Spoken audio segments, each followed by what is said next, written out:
everyone, it's Andy from Hobby Headquarters, and I have an exciting build video for you guys today. Today, I'm going to be building this guy up right here. This is brand new from Werk in 16 scale. This is the Sd.Kfz 250/3.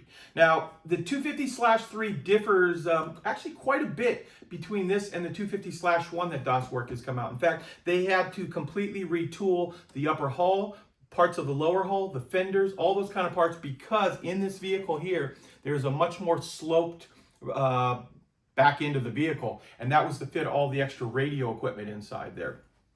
So in this video today, we're going to show you step by step on how the kit goes together and some of the finishing techniques that I used to get it all looking like it is right now, all dirtied up and dusty. It is a North African vehicle, which is one of my favorite genres to model, because you get to really beat it up and chip it, things like this. There are two figures included with this kit, Rommel figure, which is in a position pointing, and then the driver figure. It's actually the same driver figure that came out of the 250/1. They kind of gave you that as a bonus if you want to have a figure inside there. So, like I said, today we're going to show the whole complete build on this. So, let's get started.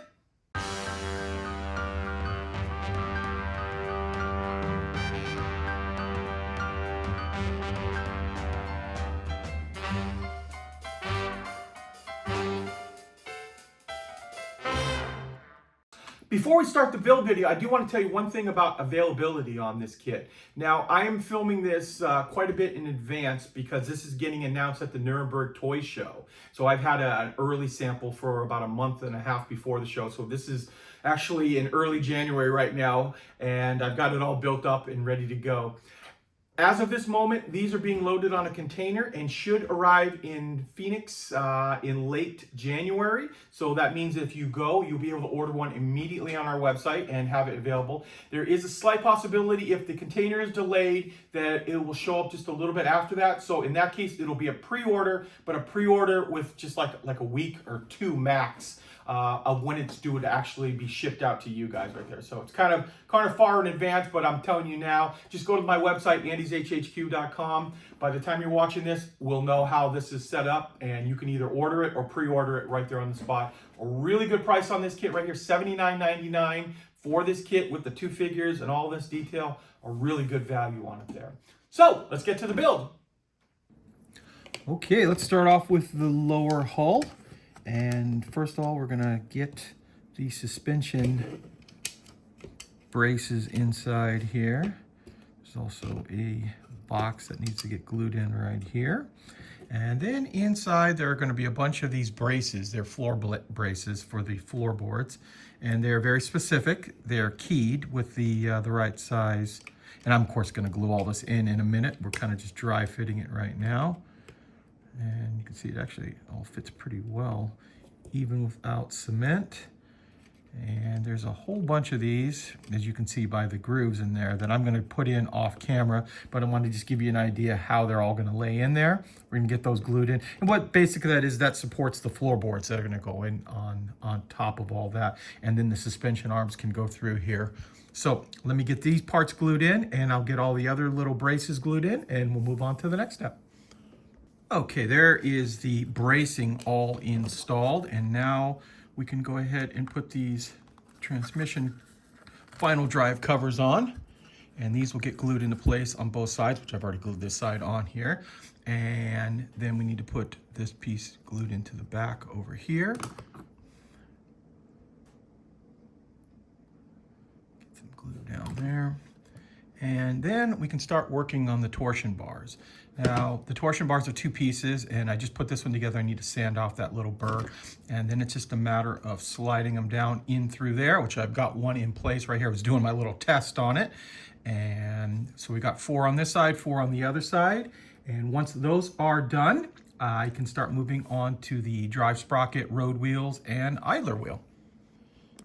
Okay, now we are working on the road wheels and like drive sprocket, things like that. And I'm not going to spend a heck of a lot of time on this whole lower part, and that is because if you watch the other video, all of this is the same, putting it together. So don't want to spend too much time on that, but I do, in case you haven't seen it, give you an idea of how some of the parts go together. So you see that's how quickly the drive sprocket goes together.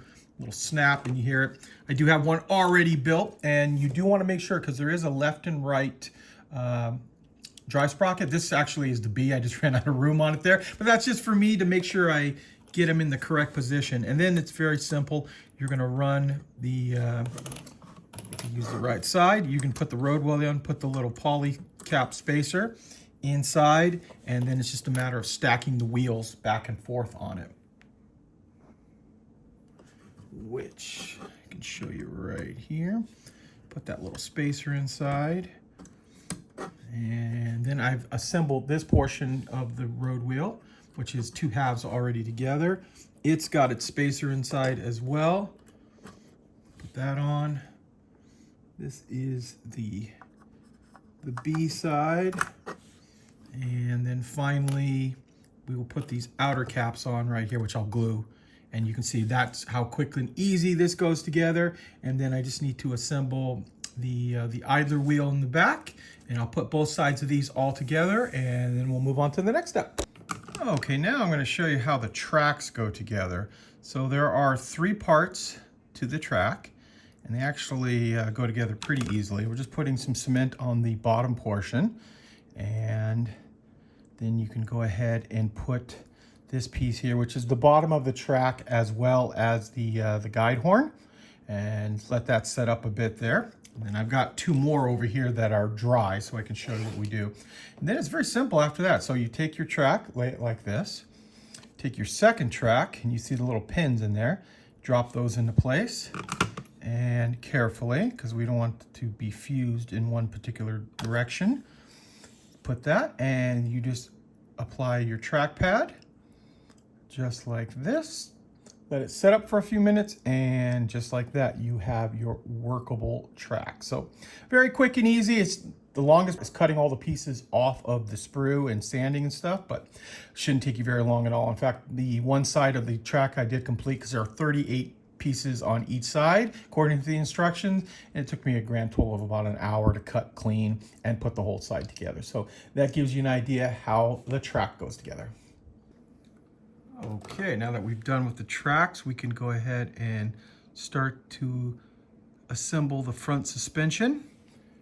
And I've attached a little bit of the pieces here already, the steering, just because it's kind of fine work to do in front of a camera, but it goes together pretty straightforward based on the instructions here. So now we're putting these little C clamps right here into this piece here, and then we can go ahead and attach the bottom, which will get glued into place just like this, as you can see. And then once that gets glued into place, I can go ahead and glue this piece just like this right in there, and then attach the leaf spring. And once I do all that, we can attach it to the front. So what I'm gonna do is I'm gonna put these last little bit of parts together, and I'll show you how it attaches to the actual body. Okay, here is that front assembly now, all put together, and that'll get glued into place just like this.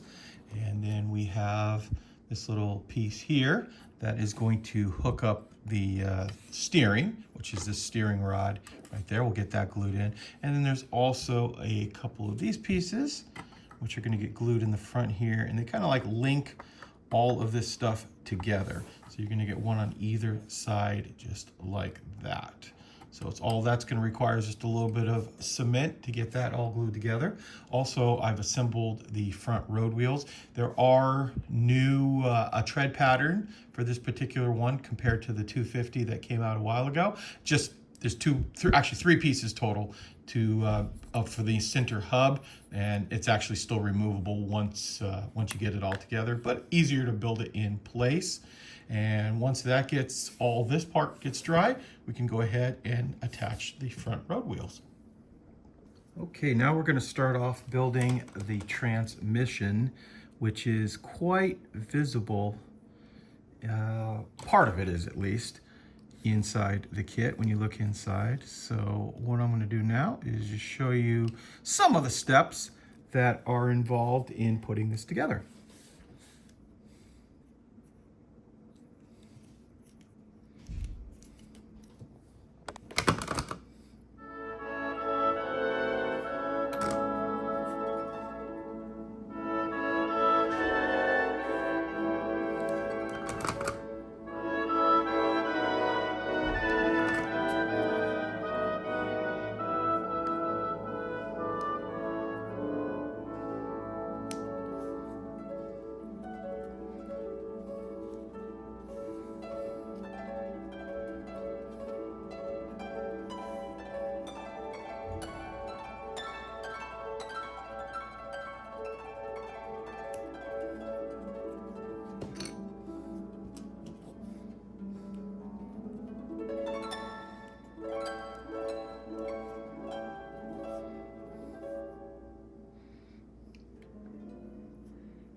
Okay, so this is a couple of parts that I just pushed together here. Keep in mind too, as you assemble it, these two end pieces are very, very tight. They fit on pretty much just with pressure and didn't have to cement it at all. They do fit.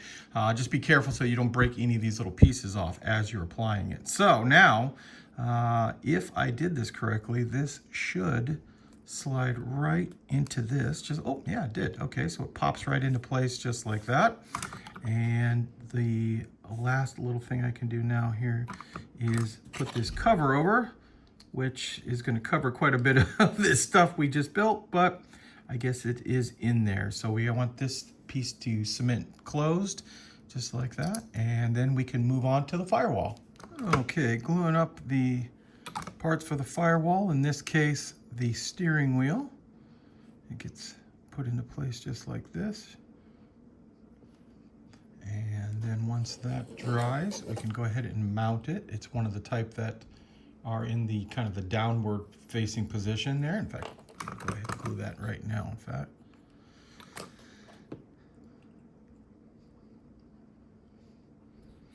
Just like that. And then I will fill in with all the other little boxes and stuff that are inside here and get those glued on right now.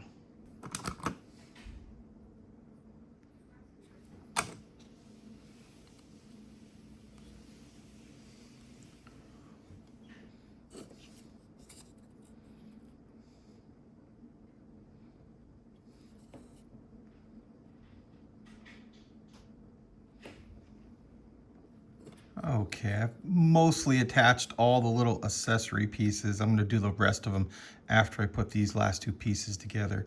And you can see that little drive piece fits right in there. And then I can go ahead and glue these two floorboards into place. And with that being done, this can now be mounted inside carefully, making sure it fits all this stuff in there. It should all slide right into place just like that. But I'll of course get it all glued up and all the other little accessories on. Okay, what I'm doing right now is I'm taking the photo etch that comes in the kit, and I'm using my display roller here to shape it into this curve shape, which I've just done here. It actually starts off as flat photo etch. You just lay it inside the little groove here, take the corresponding bar, and then you just roll it in here back and forth, and you get a really nice precise photo etch curve bend, which will get dropped over the top of the running gear. This is in the real vehicles to keep the running gear from being, you know, from the driver touching it or getting his pants curled up in it or anything, because it is a moving part right there, and this will cover it up. So there's two of these, one for either side, that I'm going to get rolled up right now and glued into place. Okay, so in this case, we need to take this bar right here. We need it to match it to the shape of this. And the way I'm going to do it on here is we first start in the big one and kind of get the general shape going on it. Just twist it back and forth. And then we can pull it out and put it into the next size down. And once again, give it some twisting, a lot of pressure on it there.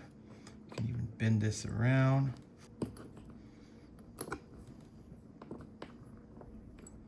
And then taking this out, we should have the shape that we want. Yeah, you can see, hopefully you can see how it lines up really well with that. And what I'll do is I will just get all that super glued into place together, and then I can apply it inside, because what it's going to do is going to cover that little piece right in through there. Okay, there is the part all glued up and with the curved bends already put in there, and you can see how nice and detailed and kind of fragile it is. I did all of the work on top of a piece of wax paper. That way the super glue doesn't glue the part down to your cutting mat or anything else you're working on there. So this, I did just put kicker on it, and that's what all that liquid is right there. Just gonna make sure it's 100% dry, and then I can go ahead and fit it into place. And one other quick little shot here. I wanted to show you what the piece looks like mounted into place there. The photo etch really does work really good in there because it's ultra thin, and those rollers make it so much easier to create something like that. Because I have to admit, in the last one I didn't have the rollers, and the curve job did not come out as nice as it is right there. So those rollers, if you're doing a lot of photo etch bending, are excellent pieces to have. Okay, now I've just installed the rear floor, and I've just assembled the back piece here that'll hold the radios. And carefully, we need to fit this into the rear back, get that glued in. Have the new seat, you can see with the buttons on it, and that will fit right inside here. Right here in the back, clicks into place. And I've just cut these off, and I've got to do some sanding on all these little injection pin marks. But once I do, both sides of this actually fit very easily right into place. There's a couple of little key tabs up in the front here that make it pretty simple. Just line those up, and you can see just like that. Go down the line. Oh, there it goes. Clicks right into place, and I can glue both sides on. Now, also, I do need to start working on the radios, but I think I can still put the radios in just with these sides on. This way I can get everything all nice and straight, and then I can also work on the engine and drop that into place as well. So let me get these pieces glued on, and I will show you what the next step is. Okay, now it's time to assemble the radio. So we've got a whole bunch of radio kits and put most of the sub-assemblies together. And then it's time to install the bracket that goes over the entire framework. There's one in the front, one in the back, and then there's some other pieces get attached here. It's all very small, little delicate work, but pretty easy and straightforward. So I'm gonna put this all together off camera. We'll paint it up, and then we can decal it. Now I am starting work on the engine in the kit, and keep in mind too, the engine's got quite a bit of detail on it, but the majority of the engine is not really going to be able to be seen very well because of the hatches, and then of course all, sealing it all in. So it's up to you and how much you want to put detail wise into that engine.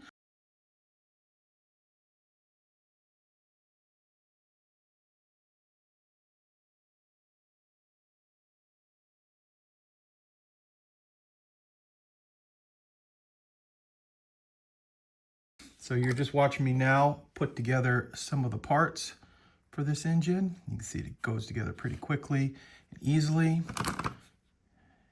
And the main thing that you're going to see is the top of the head right here. That's going to be the best thing to do. So I will, of course, put all the decals and things on top of that. But this actually goes together pretty quickly. And paint the whole thing in German gray and do some of the details in the black color as called out in the instructions. And just like that, we have one half of the engine built. Now I'll work on that. Actually, the other thing we do definitely need to do too is install the transmission piece like this. This is the part that hooks to the transmission. We need to put that in there, and that'll make the engine seat correctly. And the other thing that we need to do too is also assemble the radiator. And the radiator is just a couple of parts with a fan and things, but this is going to be the front. And if I'm not mistaken, I believe a lot of the armor rests around this to get good alignment. So what I'll do is I will go ahead and finish up building the rest of the engine, get it all painted up as well as the radiator, and I will show you how it is all installed into the actual frame of the vehicle. Okay guys, let me show you where I'm at right now. So I was in the process of building the radio and the engines and stuff, and I had to put a coat of paint on, and I figured while I had the gray and the black out, I would do some base coating on these pieces here to get a little head start on it and make it a little bit easier for later on.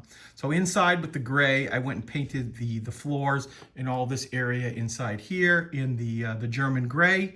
And the reason for that is, I believe, I'm gonna have to do some more checking on it, but at this moment, I believe these vehicles came directly from Germany, and although they painted the outside in the desert yellow, I think the inside still remained gray. Not much of it would actually be seen from the air, and most camouflage you're gonna be looking at is from the side. So at this moment, it's still gonna remain gray on the interior unless I find some information that says different. Now the outside, I went and painted all flat black, and that is primarily gonna be my shadow coat. as well as it's the color that I'm going to use for the rubber, as well as the tracks and the rubber on the tire right here as well. So we'll do a lot more detail painting on it later on. See, the tracks popped off there. But for now, I think it's going to work out good. Here is the engine with its base coat on. What we'll do here is it'll get fitted into place just like this. And then this little pipe gets fitted down there. There's two little pins that it needs to lock into. Once it does, it'll seat right there. I also have the radiator.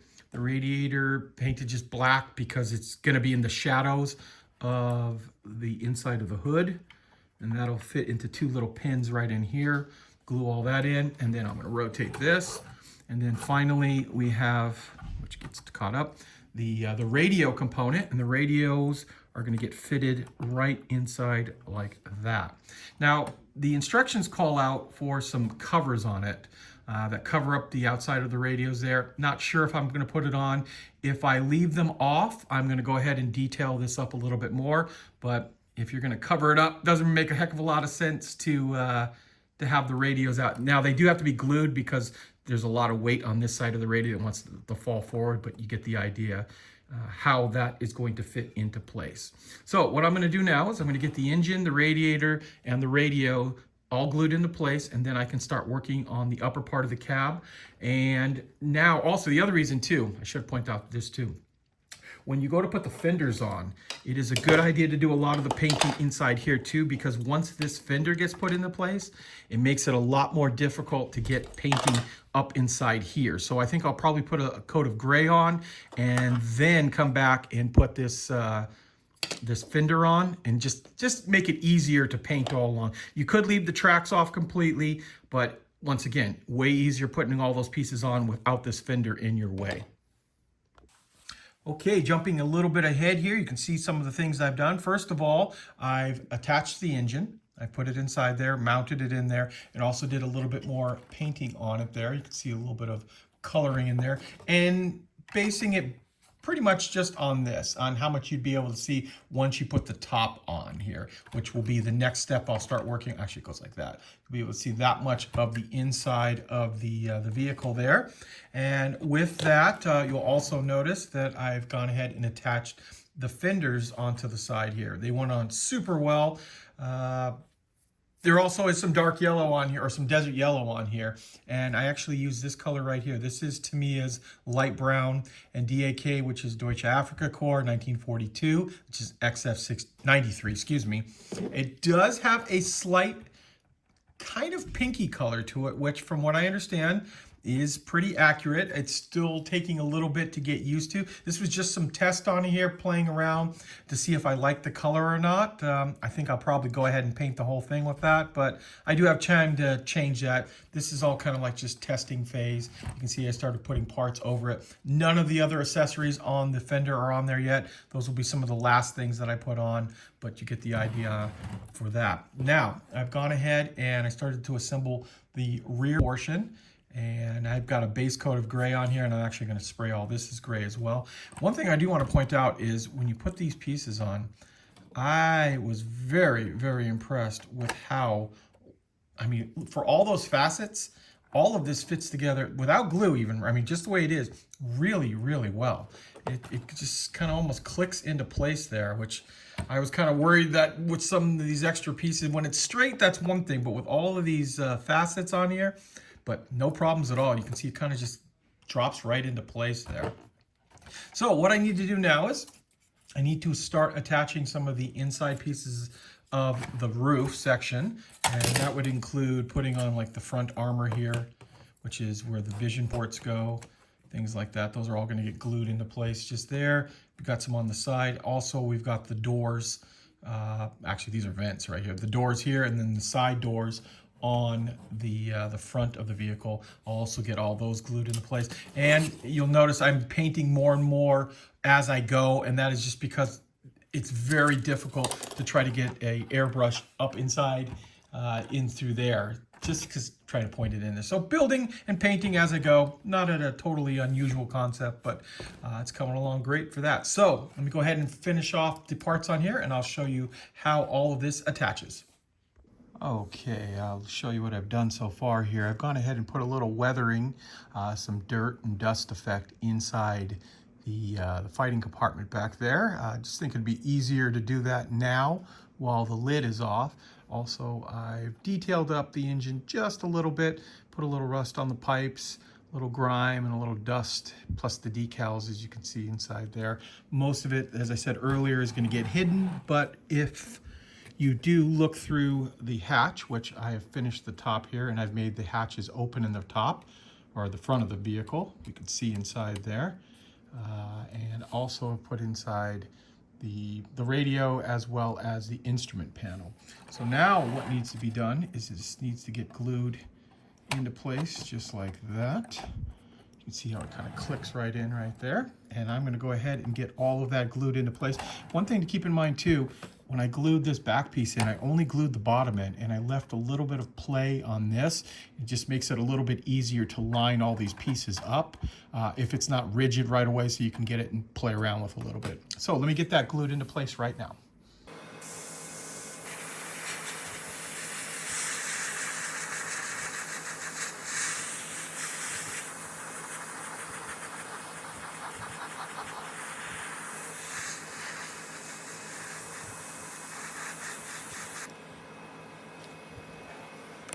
Okay guys, here we are. We have the vehicle all painted in the desert yellow. None of the camouflages obviously has been put on yet. And this is just a base coat. We have to go and touch up the wheels, things like that. But I have attached some of the little accessories as well as the aerial mast right here. I haven't put on this last antenna yet just because it sticks up quite high and don't want to be knocking it off. And I've left off like the width indicators, things like that. And of course all the tools. We'll paint those separately. Now, I want to paint this like the Rommel command car, so I need to do some gray camouflage up the side of the original color that's coming through. So I'm going to go ahead and do that right now.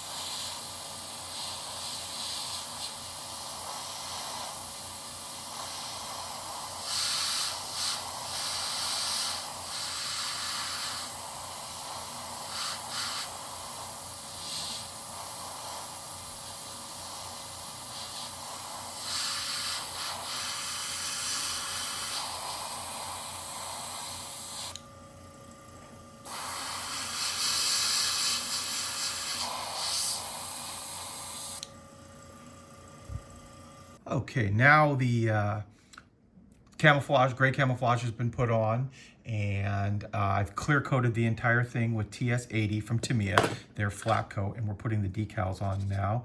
And what I want to do is I want to make sure there's plenty of liquid in place there to get these decals, because there is going to be some adjustments that have to be made, especially for this one right here that has multiple facets that it's going to be going over. In fact, really study the instructions very carefully to know how they line up, because that's how the decals were designed. So in this case, this facet right here, the split, is going to divide the top of the E right in half. So that is what I'm going to aim to get that to line up for, and get it to go right over. And having the extra water down already is going to be helpful, because that went down pretty good, but it needs to come down just slightly. Just like that, just so it hits the edge of that facet right there. And just playing with it. I don't want to put any mark fit on yet, because I don't want this thing getting glued down until I'm really sure that it's lined up properly. And as soon as all the little white areas touch that facet, I think it's pretty good. And I think a tiny bit more on this side. I think that looks good right there. So I'm gonna let that set up just for a minute so we don't put too much fluid on or liquid on it, so it doesn't want to slide around. Actually, I just noticed this one needs to come down a bit more too. But that's what you're going to have to deal with putting the decals on. Not going to be very difficult beyond the fact of just taking your time and lining them up correctly. The rest of the decals are very simple. It's just this grime on the side and the red one on the other side. So I'm going to get this all decaled up, put some mark fit on it, let it set probably overnight, and then we will clear coat it a couple more times, and then we can start working on the weathering. While the decal dries on the top there, I wanted to show you guys a little trick. When I was painting the inside of the road rails here, little overspray is not a big problem because there would have been overspray in real life on this because it was a desert vehicle sprayed with that. But to get rid of it, what I like to do is just take black panel liner and just take a little bit of it if it's too much of an overspray, and just touch it right on the edge of the wheel. And you see how the black paint just flows right down each one of the sides. Just touch it to each side. You notice that it doesn't go over the top and into the dark yellow or the desert yellow. And just go around that, and it'll dry nice and flat because it's black panel liner. And you can just kind of like work it all the way around. And it's just a nice way to give it a little bit more of a contrast, especially see if I can show you how to do this one in here. See, this one's got a little bit. Just like that. And let it just do a few of them right there, and you'll notice that they start to have a little bit more definition, and then you can still go ahead and put weathering on top of that. Okay, now it's time to start chipping this vehicle here. So I'm taking a torn up piece of foam sponge, and I've mixed up some chipping color that I like to use. It's 70% NATO brown and 30% NATO black. And we're just putting it on the sponge and then blotting out the majority of it on a clean paper towel. And just lightly start to hit the edges and anywhere we want to have little chips of paint on the vehicle here. And it's good to keep rotating. I'll try to keep my hand out of the way as much as possible. But like in areas that we're being sandblasted by, even on this edge right here. I actually found some pictures of these vehicles, Grief and Adler, on the internet, and man, were they beat up. There was just full of chips and streaks and all kinds of other stuff on it there. So as you can see, we can zoom in a little bit here, how the chipping starts to go. And what I'm going to do now is I'm going to zoom out a little bit and show you this side of the vehicle, because I've already done pretty much all of this side, how I want to have the chips. You can see the shield. That was pretty beat up, and then in through here. And now it looks pretty stark right now because we've done no other weathering on it. We want to do the chipping first, then we'll put our like streaking grime things on top of that, and then finally a big dust coat that'll kind of just like blend it all together there. So I'm going to go ahead and finish the other side of the vehicle now with the chipping, and then we'll come back on to the rest of the weathering. Okay, now what I'm doing is I'm using a product from AK that's an enamel. This is called Sand Yellow Deposits, and it's a wash with a little bit of like pigment in it, and it goes on and it'll fill in all these little areas, and it'll look like basically built up dirt deposits. And you can see it's starting to dry over on this side. That's why I started it before, and then of course we can knock down any of the excess that we don't want in there if it becomes too bright, because we just want to have a little bit on there just to catch the eye, to show the differences in the shapes of the track here. And when you put this on, it really makes them pop out. When they're all black, sometimes it's hard to see it. So once that dries a little bit, go back in with the same brush dipped in a little enamel thinner, and you can knock off any of the excess if it looks like it's too much of a deposit on it there. So I'm going to go over all of the tracks and also the front wheels as well. Okay, using some enamel wash, putting just a little bit of streaking grime, and then putting it on. We're going to remove quite a bit of it because I want just a little bit of a streaking effect of some darker dirt basically on it there. I don't want to go too crazy on it because it is a desert vehicle, But living in Arizona, I do see this stuff from time to time. Things do have a little bit of grime and other things on it, not just dust everywhere. So just in a few little areas, just drag down, and then dipping your brush in enamel thinner, just kind of take it down to virtually nothing.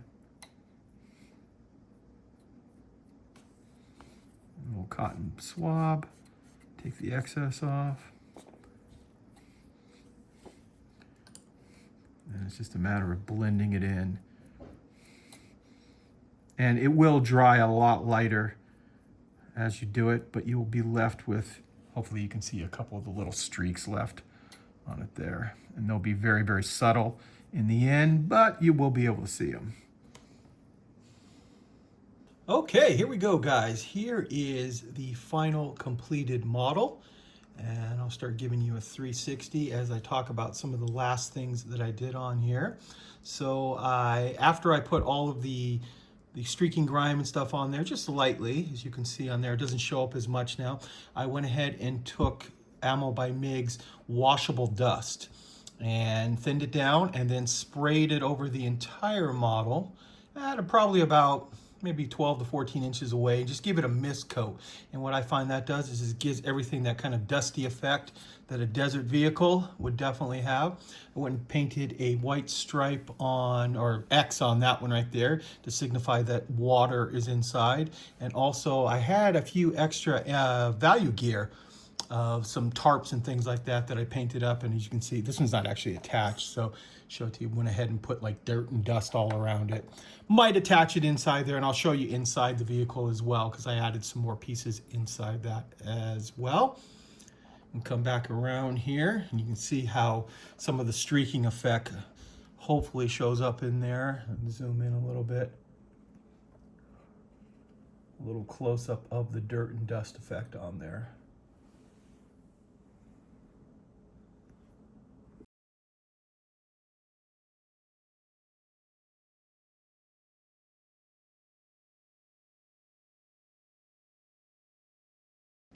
Okay, and here's a top view inside the vehicle here.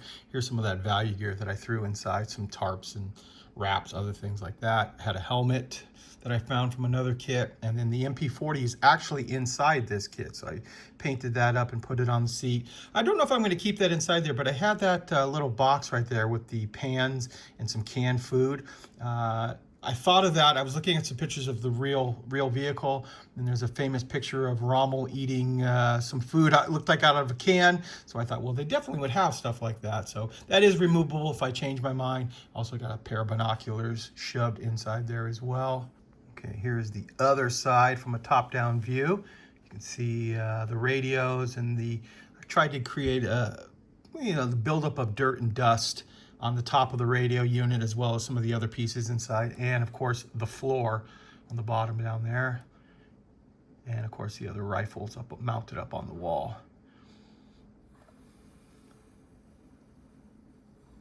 Just like that. Well, there you go, guys. There is a look at the building of DOSWorks' brand new 16 scale Sd.Kfz 250/3 Halftrack. This is one of my favorite genres, as I told you, to paint up, being the North African German. It's just a lot of fun to chip up the vehicle and have some fun with it there. Well, there you go, guys. There is a look on how this really cool kit goes together. It's a wonderful kit, fits together extremely well. Had a great time doing it. And of course, the weathering part is the most fun for me. So really enjoyed that. So if you're into North African stuff, World War II, I think this is a must have. Especially, it's 16 scale, but it's not super, super large. It's a little bit bigger than like a King Tiger in 35th. But so it'll fit on your shelf pretty easily there. Now, as for availability, this kit is one of two things, because I'm filming this quite a bit in advance of the Nuremberg Toy Show, and this is where it's going to get shown for the very first time. And because of that, these have been loaded on a container on their way to the United States for me. There's a very good possibility they're in stock right now as you're watching this video on my website, andyshhq.com. If they are not available at that particular moment, they will be a pre-order for this, meaning it'll arrive in just a few days after that. So if you're interested in getting one, you can go ahead and pre-order it, but there's a very good chance they'll actually be in stock by the time this video comes out. So guys, I want to take this opportunity to thank you as always for watching, and please stay tuned because I have many more videos coming.